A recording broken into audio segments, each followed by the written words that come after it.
지진이 났습니다. 의자에 앉아있는데 좌우로 기우뚱 세상이 흔들려가지고 오늘 뉴스 보니까 수라바야 동쪽 157km에서 규모 6.0의 지진이 있다고. 지금 흔들려요. 지금 깜짝 놀랐네. 호텔 저거 이것도 흔들리고, 나 뭐 휘청휘청해서 나 지금 어지러운 줄 알았어. 지진인가 본데? 한국에서도 거의 지진을 겪어본 적이 없는데 외국에서 이런 경험을 하니까 몰랐습니다. 오늘이 수라바야에서의 마지막 날인데 아주 재밌는 곳에 갈 때 수라바야의 수산시장에 왔습니다. 우리나라식 표현으로 하자면 뭐 수산시장, 회센터 이런 게 될 텐데 여기는 이제 뭐 피쉬센터니까, 제가 자카르타에서 재작년에 무아라바루를 가르쳤을 때는 1층에서 이제 생선들이나 이제 해산물을 구매해가지고 2층에서 이제 요리를 할 수 있도록 그렇게 갔던 기억이 있고, 뭐 한국 같은 경우도 식당 지정해서 물건 사서 그렇게 뭐 요리를 해달라고 하든지 여러 방법이 있는데, 여기도 같은 방식인지 아니면 어떤 방식이 이루어지는지 제가 사전 정보가 전혀 없었습니다. 제가 늘 브라빠라고 물어보기만 하고 숫자를 몰라가지고 아예 이번에는 숫자를 이렇게 다 적어왔습니다. 그래서 이제 직접 이제 인도네시아어로 하려고 하고, 그리고 이제 이런 모르는 데는 제일 좋은 방법이 다른 사람들이 어떻게 구매를 하는지 구경을 하고 시스템을 먼저 파악한 후에 사면 되는데, 손님이 없다. 무아라바루는 엄청 많은 상인들이 있었고, 근데 여기는 지금 건어물 좀 팔고 빈 곳이 되게 많습니다. 옆에도 지금 보면 텅텅 비어있거든요. 건물은 꽤 있는데, 그러면 이게 느낌상 2층에도 테이블하고 사람들이 있는 거 보니까 음식점도 있을 것 같거든요. 그러니까 요리해 주는 거. 자, 일단 이제 2층으로 일단 뭐 시스템을 좀 알아야 뭐 주문을 하든지 하니까 2층으로 올라와 봅시다. 이럴 수가. 영업시간이 아닌 건가? 구글 지도에서는 시푸드 센터라고 나오거든요. 그리고 분명히 영업시간은 매일 오전 7시 반부터 밤 11시까지예요. 그러니까 지금 제가 도착한 시간이 현지 시간은 오후 1시 20분. 점심 먹기 딱 좋은 시간이지. 여기도 보니까 수산시장 느낌이 아닌데, 뭐 그냥 라원도 있고 닭고기도 있고, 그러니까 이게 사람들은 있는데 이게 뭐 이걸 누구한테 물어봤냐? 수라바야 구독자들한테 급하게 지금 물어보고 있는데, 오늘 바빠서 또 답장이 늦을 수 있으니까 미리 그래도 번역기로 준비를 해야겠어요. 여기서 생선들을 구매한 후 요리해서 먹을 수 있다고 들었습니다. 이곳이 맞습니까? 구독자 한 분이 답장이 왔는데, 여기 처음 들어본다고. 대부분 수라바야 사람들은 해산물들을 레스토랑에서 구매해서 요리한다고. Excuse me, may I ask you something? Yeah, this is a dried fish, but I mean fresh fish. No here. Di sana, kalau fish yang fresh. Terima kasih. Yes. 여기는 건어물들만 팔고 생선은 뭐 저 어딘가로 가야 된다고 하는데, 일단 지금 구글 지도상 저 앞에 보이는 방향은 해변이거든요. 그러니까 한마디로 제가 지금 직감적으로 느낀 게 해변가에 뭐 음식점이나 그런 데를 가라는 것 같은데, 두 번째 구독자도 답이 왔는데 여기 전혀 한 번도 가본 적이 없다고. 지금 그리고 뭐 해변으로 간다고 해도 별 재미가 없을 것 같은 게, 한국은 보면 저기 횟집들도 많고, 근데 여기는 그냥 누가 봐도 공원처럼 생겼거든요. 평일 대낮에 비도 오는데 남자 혼자서 가서 할 일이 뭐 있겠어요. 그래서 아예 목적지를 변경해서 왔습니다.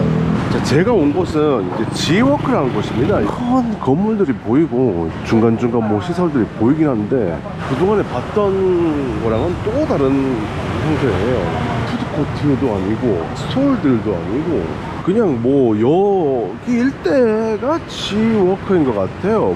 마라탕 파는 데도 있고 커피숍도 있고 뭐 약국, 그 다음에 뭐 여러가지 상점, 은행, 여러가지 편의시설들이 깔끔하게 있는 건 되게 좋습니다만은, 뭐 여기 보면 푸드코트 종류라고 봤는데 그런 것 같지는 않아요. 그리고 왔으니까 건물 옆으로 조금 둘러볼까 싶네요. 나오니까 뭐 도로도 잘 되고 깔끔하네요. 이거 뭐 부촌 이런 데인가? 일단 뭐 길을 건너보려는 이유가, 저기 뭐 좀 뭐 위에 등 달아놓은 거 보니까 뭐 있지 않을까 싶어서 이쪽으로 왔더니, 뭐야 이거 뭐 미네랄 거리야 이게? 음식점들이 좀 보이긴 한다. 지금 여기 왔는데 여기도 중간중간에 뭐 보면 간판에 이렇게 지워크라고 써있는 거 보니까 아까 저 건물 제가 이제 찍고 온 주소 거기뿐만 아니고 일대가 다 지워크 그 모양입니다.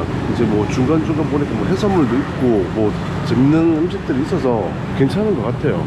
생각보다 되게 큽니다. 저기서부터 뭐 저기까지 뭐 지금 둘러보는 것만 해도 시간이 되게 많이 소요되네요.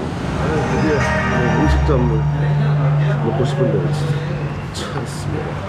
이틀 전에 만났던 제니한테 물어보니까 좋은 해산물집을 소개를 시켜줬어요. 해산물들을 고를 수 있고 또 요리 방식들도 있고 해서 생각을 해봤는데 오늘 좀 보고 밥 먹으려고 하는데 3시간 넘어가지고 그러면 또 너무 좀 애매하지 않을까 생각이 많습니다. 그래서 그냥 해산물을 포기하고 원래 오늘 저녁에 와서 예미를 장식하려고 했던 곳이 지워크인데 생각보다 진짜 넓고 정말 다양한 음식들이 있어요. 근데 막상 또 오니까 별 밥상이 없는 거예요. 지금 또 제가 수라바에 오기 직전까지만 잠을 제대로 못 자가지고 수라바에 오기 전 인도네시아 여행 일주일 내내 거의 하루에 한 4시간, 5시간 거의 제가 외국 여행 처음 할 때 제가 잠을 너무 못 잤어요. 이번엔 사실 인도네시아 오기 전에도 한국에서 잠을 잘 못 잤어요. 그래서 컨디션이 너무 안 좋은 상태였다가 오히려 제가 수라바에 오기 전까지는 긴장을 유지를 했었는데 수라바에 와서 이제는 여기서 오늘 아니면 촬영할 기회가 없다 이런 압박감도 아니고 중간중간 또 구독자들도 만나고 긴장이 좀 풀렸는지 지금 하루에 한 7시간 정도는 자고 있는데도 좀 피곤합니다. 제가 한국의 인천공항에 올해 새벽에 도착해요. 그리고 추석 연휴가 이제 앞서서 대청소를 해야 되고요. 추석날 딱 끝나면 연휴 내내 일을 해야 됩니다. 어떻게 보면 유일하게 지금 수라바에 있을 때가 뭐 영상도 많이 찍긴 했지만 개인적으로는 좀 어떻게 보면 약간 너무한 시간이 아닌가. 더 바빠질 거니까 이제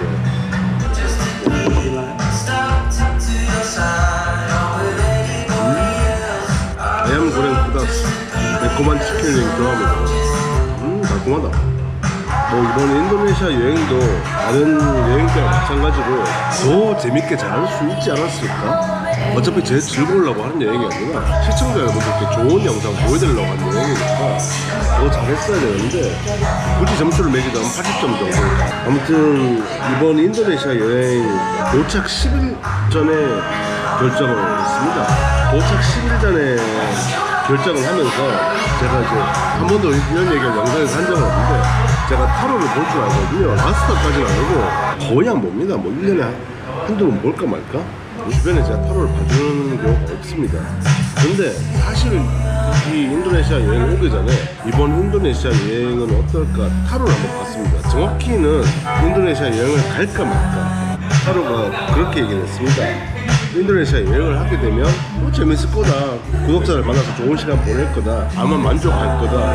그런데 네가 원하는 만큼 그렇게 아주 좋은 영상들 소개가 나오지 않을 거야. 그리고 두 번째, 내가 만약 인도네시아 여행을 하지 않았다면, 한국에 있었다면 새로운 비즈니스 기회가 왔을 거야. 심지어 예쁜 여자도 만날 거야. 뭔가 생긴대요, 뭐 기회들이.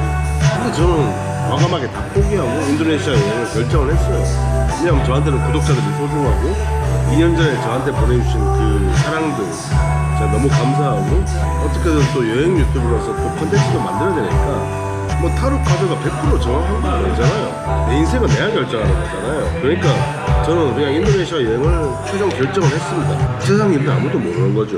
만약에 지금 이번 9월 20일부터 뭐 내일까지 인도네시아 여행 영상들이 유튜브에서 뭐 흥행을 못했다, 별 재미가 없다, 근데 그것도 제가 선택한 길이니까 괜찮아요. 어차피 내 인생 내가 사는 거예요. 결론적으로 그동안 인도네시아 여행 과정에서 저한테 따뜻하게 말해주신 인도네시아의 모든 분들, 그리고 또 어떻게든 도와주고 그 노력했던 우리 소중한 구독자들, 그리고 이 영상을 보시는 시청자 여러분들 모든 분들께 감사하다는 말씀을 드리고 싶었습니다. 호텔 돌아가기 전에 국물 요리 그 해장 딱 하고 가면 좋겠는데 발 앞에 소토 쿠두스 저거 되게 많이 봤는데 지금 뭔지 몰라. 그냥 가볍게 한번 맛보고 가는 걸로. 오픈? 나시 간둘 including 그 나시 부티? yes, please. 하루 종일 밥을 못 먹어가지고 배가 고파. 그냥 배 아파서 들어왔는데 말하는 거조차가 좀 쪽팔릴 만큼 되게 조용하고 깔끔하고 시원하고 조용합니다. 고무를 따르더니 불을 붙이고 있어. 이제 이미 준비된 재료가 있고 손님이 올 때마다 만들어주는 그 구조일 겁니다. 근데 저걸 이제 따라내고 있어. One additional salt kudos one. 자, 일단 나시 깐돌이 나왔습니다. 정확히는 제가 어떤 요리인지 모르겠지만 이렇게 나왔어요. 어떻게 먹어야 될지 모르겠는데 이걸 따라 먹어야 되는지 이렇게 조금 부어 먹어야 되는지 그걸 모르겠어요. 그래서 반은 그냥 먹고 반은 부어서 섞어서 먹어보겠습니다. 아무튼 나시 간돌 이거 처음 먹어보는데요. 건조한 불고기 느낌. 향이 되게 좋다. 그럼 이 소스는 뜨거. 커리 맛입니다. 약간의 커리 향에 마치 우리나라 한약재 같은 향신료가 들어간 느낌. 와 이거 대박인데? 이 구성에 3,000원이라니 믿기지가 않네요. 아유 맛있다 이거. 소스 좀 붓고 좀 섞어가지고 와, 향기로워. 만약에 한국에서 이런 거 팔면 근데 한 달에 3번은 된다. 소트 쿠드스? Yes. 땡큐. 죽인데 이거? 제가 나시 간달을 먹어본 적이 없는 것 같은데 맛있습니다. 2년 전부터 궁금했던 나시 간달에 대한 의문을 풀었습니다. 그리고 이제 드디어 소토 쿠두스의 차례인데요. 투명과 불투명의 절반 그리고 한약재 향이 납니다. 위에 숙주가 얹혀져 있고 한약재는 향만 나고 우리가 알고 있는 한방삼계탕 같은 그런 향까지는 안 해요. 대신에 그 닭고기의 풍미 은근히 올라와요. 밑에 면인 줄 알았는데 밑에 이렇게 떴거든? 밑에 밥이 나왔어. 와, 그 나시 포티에를 따로 주문할 필요 없이 소토 쿠두스 하나만 시키면 안에 자연스럽게 밥이 달려져 나오네요. 국밥이에요, 국밥. 이건 한국인들 입맛 취향 저격입니다.